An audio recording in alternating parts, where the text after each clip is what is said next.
People from every religious or even non-religious background have traditions and ceremonies that they practice and enjoy. As our group talk together, we learn that traditions hold meaning for all of us, regardless of our background. Our rituals are expressed through a wide variety of human behavior. Some traditions are formal, like attending church for special services. Other traditions centered around family gatherings, traveling, eating, playing music, or just spending time in private contemplation. In our discussion, we agreed there are many reasons we establish and observe our various traditions. Some exist out of necessity to do life. Weddings, funerals, births, all of these life events involve some sort of ritual to make them formal and complete. We agreed that ceremonies help us feel like we belong in our community, connect families between generations, give us a sense of safety and stability, and help us remember ideas, values, and people that are important to us. You can find all of these elements in Exodus 12, where the first Passover occurs, and God institutes the memorial ceremony that will become the Passover tradition. Exodus 12 marks the institution of Passover. The chapter explains the historical events of the first Passover, as well as God's expectation for how the people of Israel should practice the Passover. We can learn a lot about God's view of ceremony and how we as Christians can commemorate special events in our faith. God commands obedience through human culture and traditions. In verse 6 through 8, God commands the people to kill a lamb, mark their doors with its blood, and eat it with unleavened bread and bitter herbs. None of these activities are new inventions. By this point in history, many lambs have been roasted and eaten. Many covenants and sacrifices have been confirmed in blood. Many meals had included unleavened bread and bitter herbs. These are all normal human activities that the Jews understood in their culture and tradition. This is important to remember today with our traditions. Some are older than others, but they started as a human tradition exercised in a certain culture. When someone says hunting for Easter eggs or putting up a Christmas tree is a pagan tradition, it isn't surprising, nor should it challenge our faith. In the days of Moses, roasting lambs, blood covenants, and making unleavened bread were all practiced in some way by the heathens as well.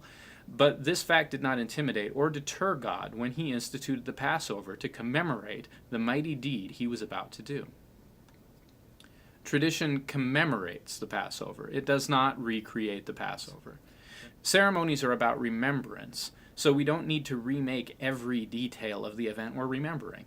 In Exodus 12, verses 1 through 13, we see the practice needed to complete the first event that was Passover. But in verses 15 through 20, we see the institution of the memorial, the feasts of unleavened bread. In verse 39, we see they made their bread unleavened out of necessity, because they had to leave their homes in a hurry. Pharaoh had called Moses and Aaron at night immediately to tell them to leave.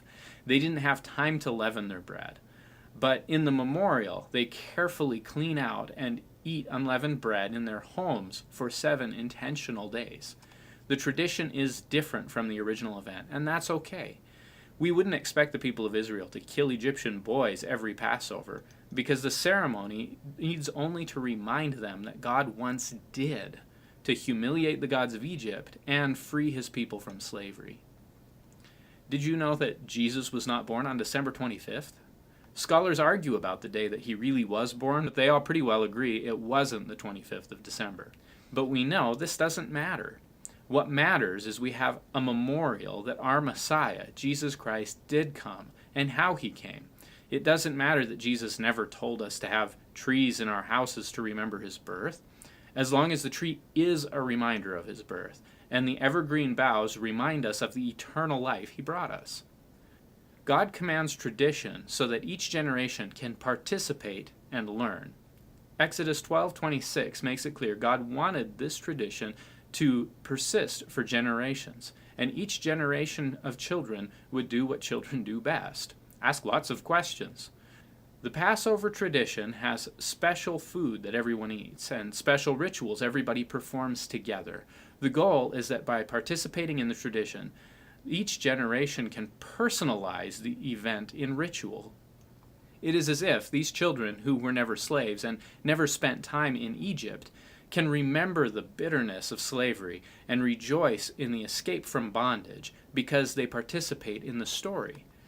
The hunt for Easter eggs and the opening of Christmas gifts are similar means of participation, where our own children get to search what is normally an empty space and find a symbol of life, or find joy in opening a costly gift they do not deserve. But they should also learn. Each older generation has the responsibility to teach the younger generation. If you don't tell them that why they're searching for the eggs, just as John and Peter ran to search for Jesus in his tomb and found sweet news of his resurrection instead of a body, how will they know that they're doing anything other than playing Easter-themed hide-and-seek for candy? If you don't tell them that the Christmas gifts represent the Christmas gift, how will they see Christmas as anything other than a time of entitlement and greed? If the next generation is going to participate and learn, the previous generation needs to prepare and teach. The ceremony follows a clear order and is repeatable. Exodus 12:14 commands them to celebrate Passover as a permanent ordinance. While it's true that we don't need to recreate every detail of the event, we do need clear rituals for the memorial. The regularity of our ceremony and the annual repetition is essential to help us remember and help each generation learn. This doesn't mean traditions can't change. They can, they do, and in many cases they should. But they should change slowly and intentionally. We should make every effort to maintain the core themes of the celebration, making sure to keep them honest memorials and not just a reflection of what I like in a given year. Think about it. If you completely change a tradition every year, it's not a tradition, and the next generation won't remember a memorial. They will remember a list of activities that you did differently from year to year. Keeping our ceremonies with a clear, repeatable order also helps us with the next two blanks. This practice makes this night holy, which invites each generation in to the celebration. Holy is a word that movies have made us associate with stuffy pews and old women telling children to be quiet, don't run, don't do anything fun. Really, holy means set apart. In other words, different. And it's that difference which makes it special. Christmas time is special to many families, but think about all the things we do differently around Christmas time. We change the foods we make, and we bring a tree into the home, and we add colored lights. We make purchases that we wouldn't make any other time of the year. The house has a different smell, and everything is lit in different colors. The children are brave enough to ask for special presents they wouldn't dare ask for any other time of the year. As December progresses, we get more and more excited because all of this differentness is leading up to a climactic special day where those special gifts are revealed and we get to share the joy of giving and receiving with each other, just as God gave to us. The differentness also invites people in from outside to get closer and learn. We humans are drawn to things that are different and patterns that repeat.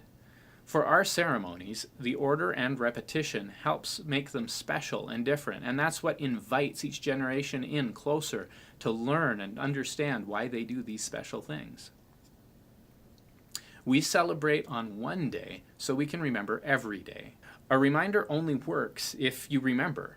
When we celebrate, whether it's the Passover, Easter, or Arbor Day, we should keep remembering and valuing what we have celebrated every other day of the year. God is mighty on every day, not just on Passover. Christ has defeated sin and death on every day, not just on Easter. Trees are just as important to our ecology in October as they are in April. We might celebrate something just once a year, but what we celebrate should be true every other day. Finally, tradition is about God. Exodus 12:42 says that this night is for the Lord. This is the part that decides whether your celebration is pagan or not. You can do the most stereotypically religious ritual you can think of, but if your midnight mass is not about remembering Jesus, all you have is a very religious-looking pagan tradition. This also frees us.